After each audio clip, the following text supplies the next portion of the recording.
Durante años el Real Madrid fue el equipo más temido del mundo. No siempre dominaba, no siempre jugaba bien, pero casi siempre ganaba. Hoy eso ha cambiado. El Madrid ya no intimida, ya no impone, y por primera vez en mucho tiempo genera más preguntas que certezas. Tiene más talento que nadie, más recursos que nadie, y aún así no termina de funcionar. Jugadores lejos de su mejor versión, decisiones discutibles, un cambio de entrenador y una sensación extraña, la de un gigante que no sabe muy bien hacia dónde camina, porque este no es un vídeo sobre las derrotas, ni siquiera sobre la falta de títulos. Es un vídeo sobre identidad, sobre un equipo que hace no tanto se sostenía en una idea colectiva y otro que todavía no ha definido cómo quiere jugar. Para entender por qué el equipo más ganador de la historia atraviesa este momento, hay que volver atrás, al último Madrid reconocible, al último Madrid que dominó Europa. La temporada 2023-2024 fue, sin exagerar, una de las más impresionantes en la historia del Real Madrid. Un equipo construido desde el equilibrio, desde la adaptación, desde la inteligencia táctica. Ancelotti perdió a su mejor futbolista antes de empezar el curso y no intentó reemplazarlo con un nombre, lo hizo con una idea. Bellingham llegó para jugar más arriba, para llegar, para aparecer, no como 9, pero sí como solución constante. Y funcionó. Se convirtió en una máquina de anotar. El inglés explotó desde el primer día. Goles, liderazgo, presencia en los momentos grandes, pero sobre todo, naturalidad. Vini, por su parte, dejó de correr solo.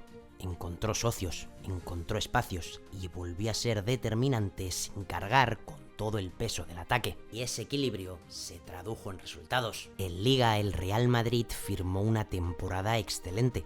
Ganó el campeonato con una ventaja amplia y una puntuación altísima, perdiendo tan solo un partido y siendo el mejor ataque y la mejor defensa. No fue una liga de exhibiciones, pero sí una de fiabilidad extrema. Y en Europa ocurrió lo de siempre. El Madrid avanzó en Champions sin necesidad de ser superior en todos los tramos, pero siendo decisivo en cada momento clave. Superó eliminatorias durísimas, resolvió partidos cuando parecía contra las cuerdas y volvió a hacer de la Champions su territorio natural. La final fue la culminación de todo eso. Un equipo maduro, paciente, letal cuando tocaba. 15ª Champions League, pero para ellos una más. Y lo más importante, no parecía el final de nada. Parecía la base perfecta para crecer. Un equipo campeón, equilibrado y sin dependencias extremas. Pero el verano llegó y con él la decisión que lo cambió todo. Porque cuando tienes un sistema que funciona, añadir talento no siempre es sumar. A veces es empezar de nuevo. El verano de 2024 no fue uno cualquiera en el Real Madrid. Fue el verano. Después de años de espera, de rumores y de muchas críticas, Kylian Mbappé llegó al Santiago Bernabéu, el fichaje más esperado de la última década, el mejor futbolista del mundo, la pieza que en teoría hacía al Madrid imparable. Pero el fútbol, por suerte, no siempre funciona en teoría. Desde el primer día algo empezó a desajustarse, no por falta de talento, sino por exceso de preguntas. ¿Dónde jugaba Mbappé? ¿Dónde quedaba Vinicius? ¿Quién era ahora el centro del ataque? El Madrid pasó de un sistema fluido a un equipo que buscaba respuestas partido a partido. Las lesiones hicieron el resto. Piezas clave entrando y saliendo del 11, cambios constantes, poca continuidad, y el juego empezó a resentirse. El equipo se partía, la presión no era coordinada, las transiciones defensivas se volvieron frágiles y el ataque, lleno de nombres, perdió claridad. Vinicius dejó de ser tan determinante, a Mbappé le costó meses brillar, Bellingham ya no llegaba con la misma libertad. Todos eran buenísimos, pero el conjunto no lo era. Y hubo un escenario donde todas esas dudas se hicieron imposibles de esconder. Los enfrentamientos contra el Fútbol Club Barcelona. El Madrid perdió cada clásico de la temporada. Y no solo eso, varios de ellos de forma clara, resultados muy abultados. En los partidos que sirven como termómetro, el equipo nunca encontró respuestas. El Barça fue más compacto, más reconocible, más equipo. Mientras el Madrid acumulaba talento, su rival más cercano acumulaba fútbol. Cada clásico dejó la misma sensación: un Real Madrid largo, partido, sin control del ritmo y sin un plan claro para imponerse. Porque puedes perder partidos, puedes perder títulos, pero cuando pierdes tu identidad y además lo haces contra tu mayor rival, el problema se hace más evidente que nunca. La temporada siguió avanzando y los títulos no llegaban. Ni Liga, ni Copa, ni Champions. Por primera vez en 5 años el Real Madrid cerraba un curso en blanco. Y cuando el Madrid no gana, alguien tiene que pagar el precio. Carlo Ancelotti, el hombre que había dado equilibrio y títulos, fue el señalado. El final de una etapa que había sido muy exitosa, pero que ya no encontraba respuestas para un nuevo escenario. El Real Madrid había cambiado. El problema es que todavía no sabía en qué se había convertido. Y entonces llegó la apuesta. Una nueva idea, un nuevo liderazgo, un nuevo nombre para intentar ordenar el caos: Xabi Alonso. Pero eso ya es otra historia. El verano de 2025 volvió a traer ilusión al Santiago Bernabéu. No era solo la llegada de un entrenador, era la esperanza de recuperar al Real Madrid campeón de todo. Carlo Ancelotti ya era pasado y la apuesta fue Xabi Alonso. Xavi no era un nombre cualquiera.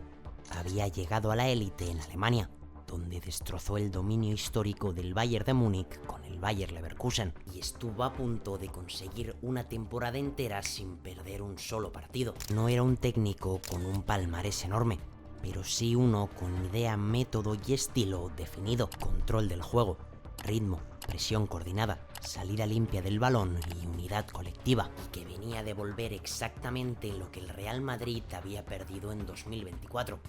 El orden. Su llegada no fue un simple cambio de entrenador, fue un cambio de discurso. Se habló de sistema, de automatismos, de un equipo más trabajado y que dependiera menos de las apariciones individuales. Y el mercado de fichajes acompañó esa idea. Las incorporaciones siguieron una lógica concreta: reforzar los puntos débiles para que el sistema del conjunto blanco pudiera por fin tener una base. El primero fue Trent Alexander-Arnold, un lateral muy ofensivo y con sentido táctico para mover la pelota con criterio. Una especie de relevo de Toni Kroos, pero desde el lateral. En el centro de la defensa, Dean Howson, un central joven, fuerte en duelos, con gran salida de balón y un futuro súper prometedor. Por la izquierda, Álvaro Carreras, otra pieza para dar músculo y dinamismo en la banda, además de haber demostrado poder frenar a Lamine Yamal. Y para terminar, Mastantuono, un extremo vertical que era la nueva perla del fútbol argentino. Fue un gasto potente, 167 millones, pero también justificado. El primer examen serio llegó en verano, el nuevo Mundial de Clubes, un torneo en el que, ¿por qué no?, podían ser campeones. Pero en semifinales llegó el Paris Saint-Germain y el resultado fue devastador: 4-0. Un resultado contundente y sin matices. No fue un partido igualado, no hubo prácticamente ocasiones a favor del Madrid. El PSG fue superior en ritmo, presión, transición y toma de decisiones. Los blancos nunca encontraron coordinación defensiva, no hubo ningún tipo de respuesta. Fue más que una derrota, fue una demostración de que todavía había muchísimos problemas difíciles de esconder. Defensivamente el equipo fue errático, no había automatismos. Cada acción individual parecía necesitar un plan B y los egos todavía estaban delante de la idea. Y es que tanto Mbappé como Vinicius fueron muy criticados por su nulo esfuerzo en la presión de la salida parisina. Una derrota que fue la primera gran pista de que este Madrid todavía no estaba listo para competir de tú a tú con la élite europea. En la Liga la respuesta fue mejor. El Madrid, si nos fijamos únicamente en los resultados, arrancó genial. Tras la victoria por 2-1 ante el Barça en la jornada 10, los de Xavi se afianzaron como líderes. a 5 puntos de su máximo rival. Parecía que la temporada iba a responder al proyecto renovado. En ese momento eran los favoritos al título. Mbappé estaba más inspirado que nunca. Courtois ganaba partidos con paradas imposibles. Y Güler se había convertido en una pieza clave del once titular. Pero el juego no terminaba de fluir con consistencia. Había destellos, pero no continuidad. Las piezas parecían querer encajar, pero no llegaban a generar la química que todos esperábamos. Y tras una enorme victoria ante el Valencia, todo se torció. En poco más de un mes, los blancos perdieron ante Liverpool, Celta y Manchester City, y empataron contra Rayo Vallecano, Girona y Elche. Incluso las victorias venían acompañadas de dudas. No fueron solo resultados flojos. Fueron partidos que reflejaron problemas estructurales. El equipo perdía el control con facilidad. Era extremadamente vulnerable en transición y en los centros laterales. Presionaba horrible y tenía muchísimas dificultades para atacar un bloque bajo, con lo que esa racha no fue casualidad. Fue la confirmación de que el proyecto todavía no era sólido. Y lo más preocupante, no parecían saber cómo resolverlo. Entonces la afición empezó a hablar, primero tímido, pero cada vez más fuerte, hasta hacerse imposible de ignorar. Había dudas sobre el entrenador, sobre el sistema, sobre si este equipo realmente estaba yendo hacia alguna parte, porque el problema ya no era perder partidos, era no saber por qué se perdían. Las preguntas se acumularon. ¿Está Xavi encontrando soluciones? ¿Funciona realmente la idea? ¿O este Madrid sigue siendo una suma de nombres sin un plan claro? El técnico defendía su proyecto, hablaba de tiempo, de proceso, de construcción, pero alrededor el mensaje era otro. El Bernabéu no espera. Un equipo como el Real Madrid no tiene tiempo para reconstruirse. Demasiadas estrellas, demasiadas expectativas y una identidad que a estas alturas de la temporada todavía parece inexistente. A día de hoy el Real Madrid sigue con vida en todas las competiciones, pero no transmite seguridad. Gana, pero no convence. Compite, pero no domina. Y la pregunta sigue siendo la misma que hace un año, solo que ahora es aún más incómoda. ¿De quién es este equipo? ¿Del entrenador? ¿De los futbolistas?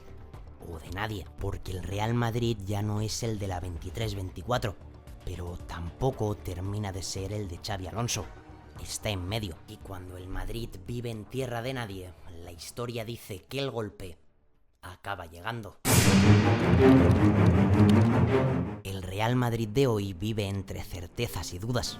Tiene talento, historia y ambición, pero también fragilidad, preguntas y un camino que todavía no se ve claro. Xabi Alonso intenta imponer ideas, controlar el caos y reconstruir un gigante que después de una mala temporada parece tocado. Mbappé brilla, Courtois salva partidos, pero el equipo sigue dependiendo de momentos individuales más que de un plan colectivo. El Bernabéu exige, la prensa critica y los rivales explotan sus debilidades. Y en medio de todo eso, el Madrid sigue buscando el rumbo, porque hoy el Real Madrid no es el club acostumbrado a arrasar en la Champions League. Es un equipo en construcción, en busca de una idea, un sistema y un líder firme. Y cuando un gigante no sabe hacia dónde va, cada partido se convierte en una prueba, cada error en una advertencia y cada victoria en una oportunidad para recordar quién puede llegar a ser. Porque el Real Madrid no sabe cuál será su futuro, pero todos sabemos una cosa: cuando vuelva a encontrar su camino, el mundo entero volverá a temerle.